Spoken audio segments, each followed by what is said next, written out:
ProWrestlingSheet.com. Johnny, how's it going? Good, Ryan. How are you? I am doing great. Thank you for asking. So what's it like for you to not be in the title picture right now? You know, you've been kind of like one of the centerpieces of NXT for the good while now. What's it like for you on the other side of it now? I think it's great, honestly. For me, like obviously winning the NXT championship was always my goal. It was always one I wanted to accomplish. I made that come true. But I think in this day and age, with this current climate of how wrestling is, with how characters are, a babyface champion, they get that title, immediately things are changing on them. I know that all too well. That's just how the climate is. Like you see someone succeed, and you're like, they did it, sweet. Now who's next? So I totally get it. That's why having a heel as champion is always the better call there. But for me, you know, I love the spotlight of the bigger matches. I love the main events. I love all that. But there's also a lot of talented people that deserve a lot of that as well.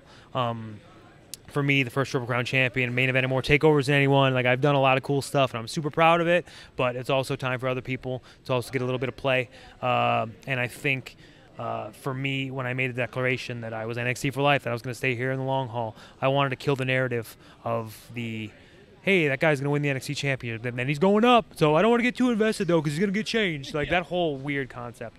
No, I wanted to kill that narrative and say, like, you know what? Characters can change in NXT. They can evolve. They can grow. They can do all this good stuff in NXT. We can tell these long-term stories in NXT. So for me, I just want to help take NXT wherever it can possibly go.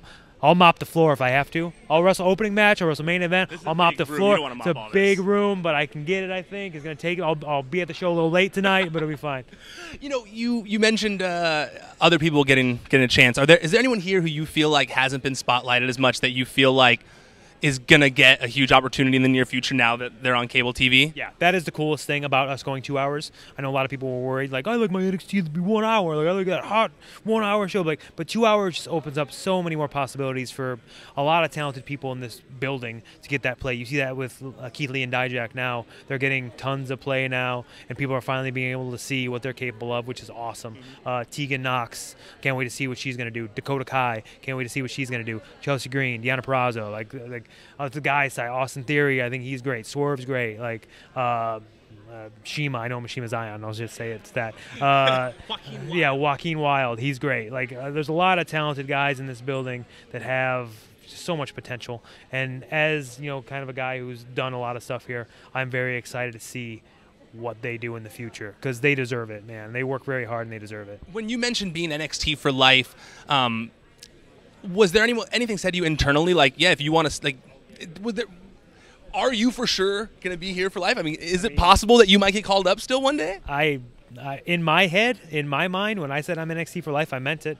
I believe just because things have always been a certain way doesn't mean they have to stay that way. Just because that's always been the norm. Just because, like I said in the promo too, like they don't tell you you have a choice. Like you do have a choice. Like I'm staying here. Like I love this place. I'm staying here. That's what it comes down to.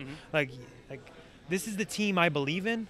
Like I've worked with a lot of these guys for over 10 years. Yeah. We've all traveled the world together. Like I am so incredibly proud to be on this team.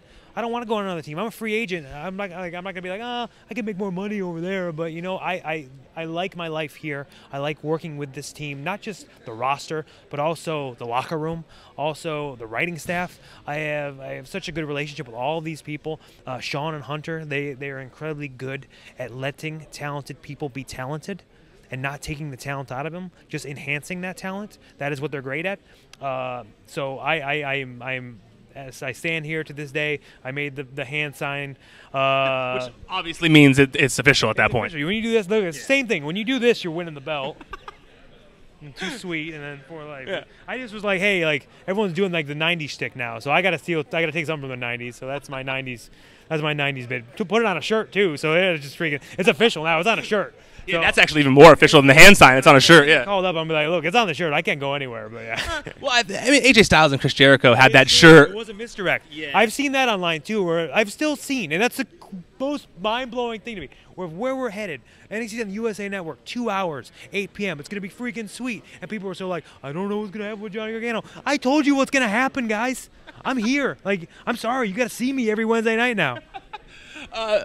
Speaking of your long history here in NXT, how do you feel about Ciampa? The fact that he's he's coming back. He's Earl said he was cleared. I'm not sure if that's the case, but I know that clearly he's about to come back. Yeah, I'd never know about Tommaso. He's such a wild card. But our team only gets better with Tommaso Ciampa around.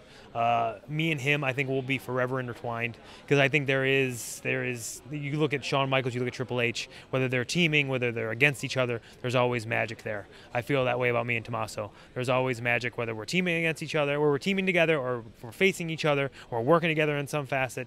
I think there is always magic there, and I don't know. I'm excited to see what the future holds now, being on the USA Network, because that was really, I think, everyone's concern, everyone's worry was, because you always have that mindset of like, okay, so this story, like after this match, they're definitely getting called up. Every single time. I don't know how many tweets I get. How many like, okay, after this match in Chicago, they're both gone. Like, come on, guys, just give me a break for a minute. You even got announced on Raw. You've been announced on Raw twice. That's so crazy to me that you've been announced on Raw twice and still didn't make the move over there. Nope. Because like I love, and it sounds like such a corporate answer, but I just love everything about this place. And I've said it in promo, so it probably sounds like I'm being fake, but it's real. I love everything about this place, and I love the fact that you look at me and Tommaso, for instance. We're able to tell such a long-term story, and that is what we want out of wrestling. That's what I want out of wrestling. That's what most wrestling fans want, right? Of course.